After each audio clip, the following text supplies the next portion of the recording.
Hey guys, it's Grivinoni here.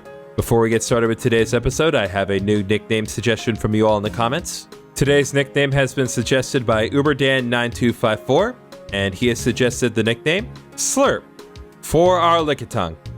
This is obviously in reference to the onomatopoeia that is associated with licking. So, thank you very much for the suggestion for this horrible monstrosity, UberDan. And now, let us begin the episode. Hey guys, it's Grivinoni here, and welcome back to Pokémon HeartGold. Last time, we explored Lavender Town and didn't find a whole lot to do, but we did establish that one, Mr. Fuji is still alive, thank God. But we also established that Kanto has its own radio tower, and said radio tower, among other things, is having problems. So, because of that, we decided to go toward the power plant through the rock tunnel. We fought one trainer and had to deal with another trainer in a different way. And we explored the rock tunnel. And while there wasn't a whole lot to do, we were able to get a new Pokemon added to the collection. And we talked about Love Disc. So this time, we're actually going to be exploring the power plant properly. And trust me, there'll be plenty more to do today. So first of all, want to go into the Pokemon Center, not just because I want to heal, but also because I want to get the entire squad back. We're using Dwayne and Venus in the last episode to get through the rock tunnel, but their purposes have been served. So thank you very much to those two. Now, what do the people in here have to say? A Pokemon Center near a cave? That's mighty convenient. Yes, it is. It's very convenient. The last time I came by the power plant, I heard somebody screaming, "Oh no, it must be a thief." I think it was the manager's voice. Interesting, so there may be a thief afoot.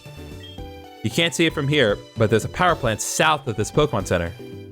Ah, so now we have a clue as to where precisely the power plant is. Not that I didn't know already, but that's only because I have been playing this game for years and I have the advantage of hindsight. But yeah, with the squad fully reassembled, it is time to head back to the power plant. Now, Route 9, we're not going to be talking about Route 9 in explicit detail just yet. We're going to be mostly focusing on heading directly to the power plant because that's the first thing that we need to do. So to get there, we want to use Surf and get interrupted by a wild Pokemon, of course. Just head a little further down back south, Route 10. And we're here. All right. So we are now at the area where the power plant can be found. I'm going to just walk right in front of it here. Now, you may notice that outside the power plant, for reasons that definitely have nothing to do with the alleged problems we've heard about, there's a bunch of grass outside.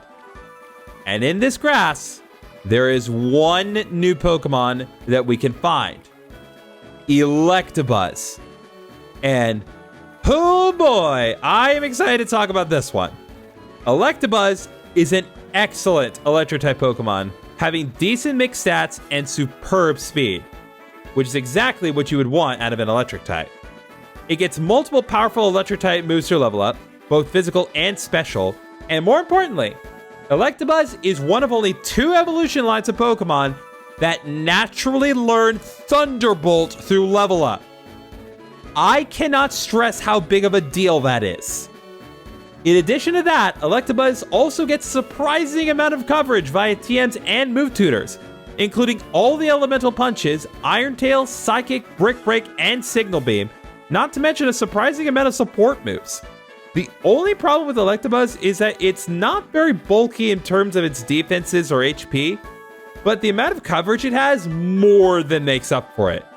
And hey, if you want, you can even breed an Electabuzz to get its pre-evolution Elekid, which is one of the more solid baby Pokemon. I definitely recommend doing this as there are some really useful moves that you can only get on Elekid by breeding, including both Barrier and Cross Chop. But let's say you're not quite sold on Electabuzz yet. Good news, I'm not done, because in this generation, Electabuzz got a fantastic evolution in the form of Electivire. This evolution does come at the cost of a little speed, but in exchange, most of its other stats get increased, including a major boost to its attack stat, going from base 83 to base 123.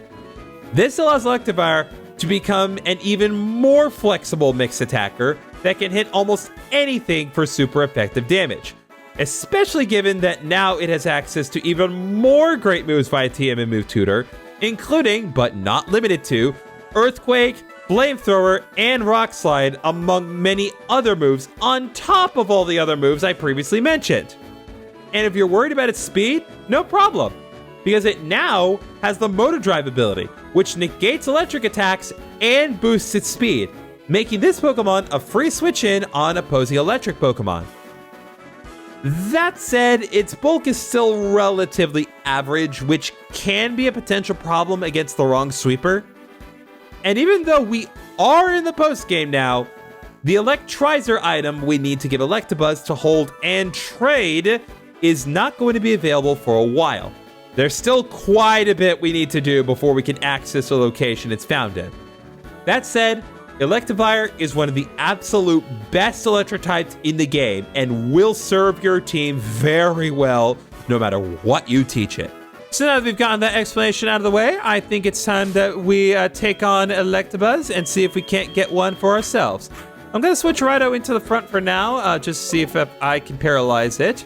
Hopefully that won't be necessary.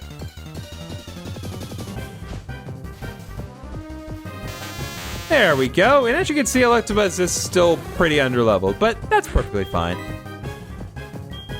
Because underleveledness is pretty much a moot point when you have quick balls. Unless they decide to be difficult, of course.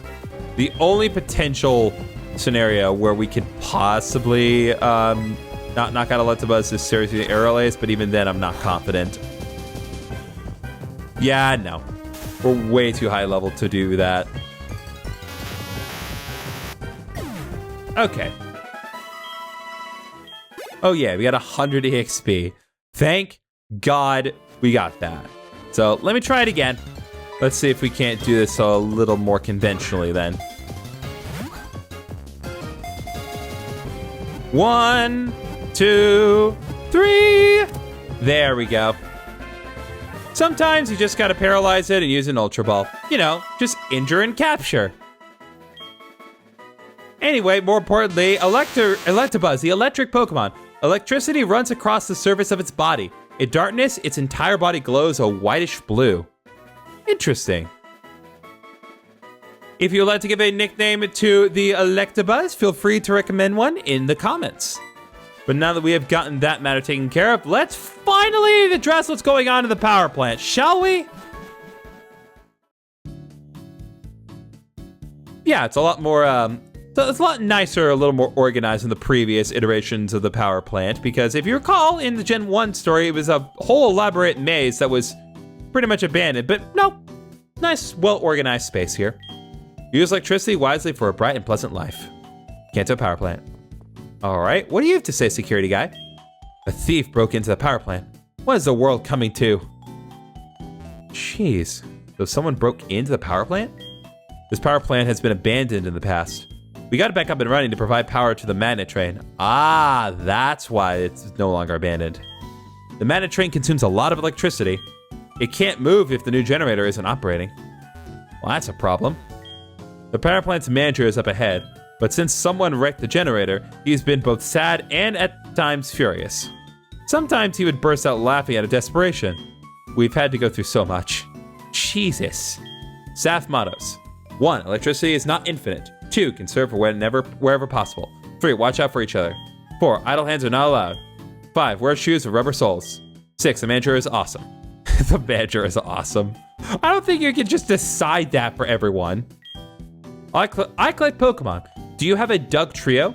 Want to trade it for my Magneton? Well, unfortunately, I do not have a Doug Trio at the immediate moment. I'm pretty sure I don't even have a Diglett. But if you do happen to have a Doug Trio on hand and want to trade this guy for a Magneton, you absolutely can do this. I will be showing this off at a later point once we have more reasonable access to Doug Trio, because trust me, I think we can think of one other location where we can find a Doug Trio relatively easily.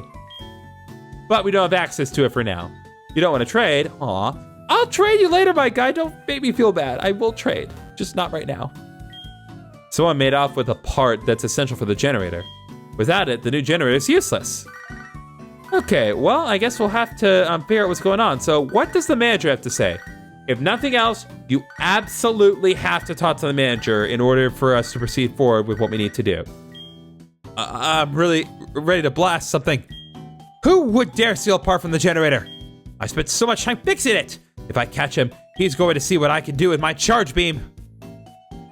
All right, so now that we've established what's going on, I don't think there really is anything else that we can do here for now. But we now know what's going on.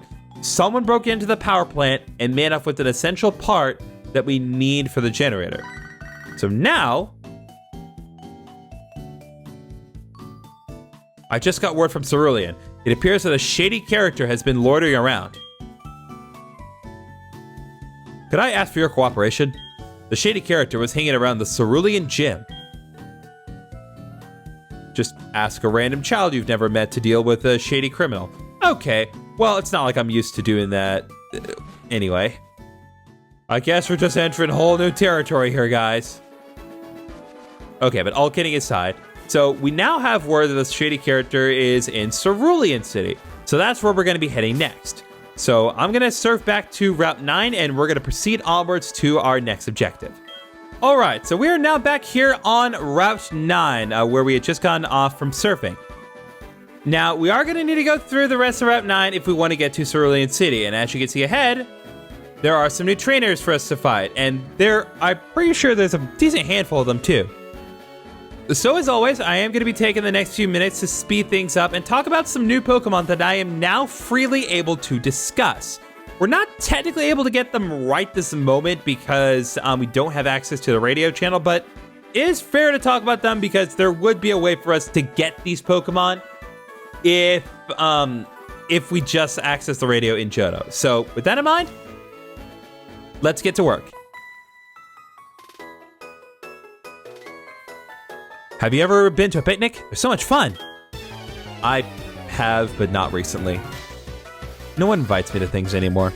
Anyway, with that little depressing thought out of the way, now that we are going through Route 9, there are 2 version-exclusive Pokemon that we can now obtain here with the Swarm method, and I would like to talk about them. First off, found exclusively here in HeartGold version is Sableye. Now, this little gremlin is a very unique Pokemon due to its specific type combination of Ghost and Dark. As of this point in the series, Sableye is one of only 2 Pokemon in the whole series that has no weakness with this type under normal conditions. It has no weaknesses, has 3 immunities, and resists poison types to boot. On top of that, Sableye actually does get some decent moves. Through level up alone, it gets stuff like Shadow Sneak, Shadow Claw, Power Gem, Zen Headbutt, and Shadow Ball. Shadow Claw is especially worth pointing out because Sableye is one of only 4 Pokemon in the entire game that can learn Shadow Claw via level up. On top of that, through TMs, breeding, and move tutors, Sableye can also get a lot of helpful support moves and a huge amount of coverage, including all 3 of the elemental punches: Signal Beam, Sucker Punch, Low Kick, and Payback. Unfortunately, Sableye's type and moveset is all that it has going for it, because every other aspect of Sableye is terrible. Like Dunsparce, terrible. But even Dunsparce has good HP and a decent ability. Sableye doesn't even have that much going for it. Not only does it have terrible HP and speed, among other mediocre at best stats, but its 2 abilities make it even less worthy.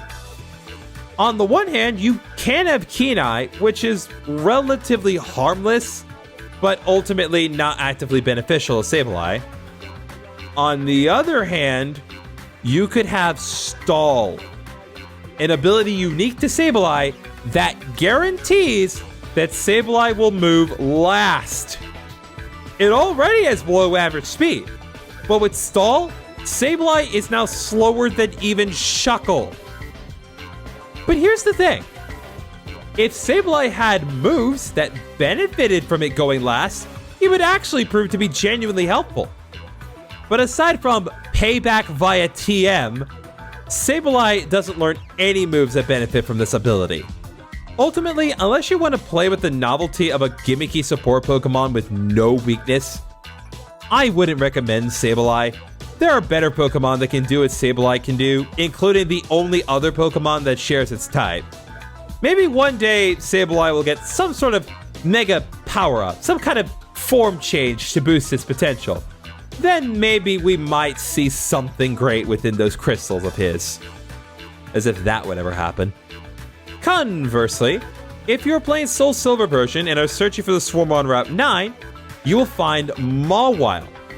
Now, before we get into Mawile as a Pokemon, I would like to remind you that the Fairy type does not exist in this game.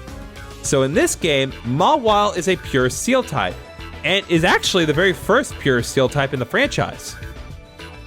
But speaking of its type, you would think that a pure Steel type with above average attack and defense, 11 resistances, and an immunity to poison would be an easy decision.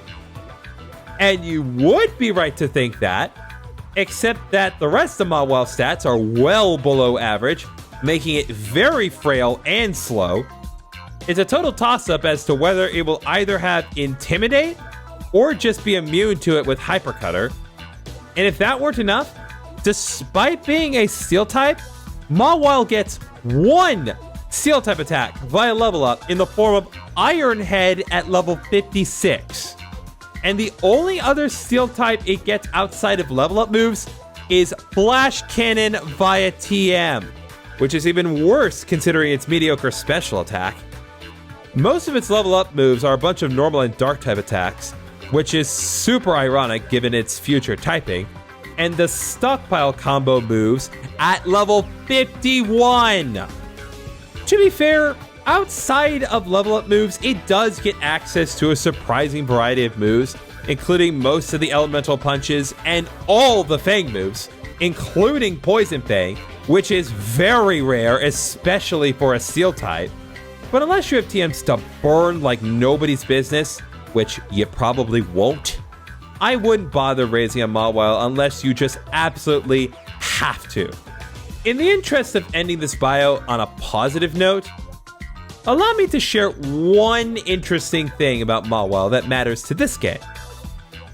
For some reason, Mawile's official footprint changed between Gen 3 and Gen 4. I don't know why they did this, but if you compare the Gen 3 and Gen 4 footprints of Mawile, you'll see a very clear difference. Okay, that should do it as far as all of the trainers and items that I can get on Route 9. Now, I do want to point out a couple of things that I was able to get as a result of cutting down a couple of trees, because there was some really nice stuff. First of all, I got a new held item called the Light Clay, a Pokemon held item that extends the duration of barrier moves like Light Screen and Reflect used by the holder. So if you are a fan of using either Light Screen or Reflect and want to extend the amount of turns that this goes for, I'd highly recommend using the Light Clay. It's a very nice held item for that purpose. More importantly, however, I got TM91, Flash Cannon. I finally got it for myself.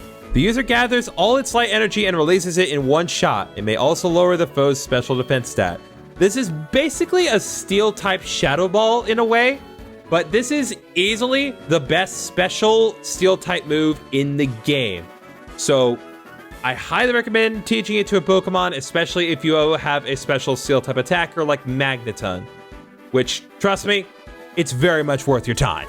But with all that taken care of and all the trainers defeated on Route 9, let's proceed onwards to Cerulean City. Finally back, boys. Now then, we're not going to do anything here in Cerulean City. I just want to head straight to the Pokemon Center.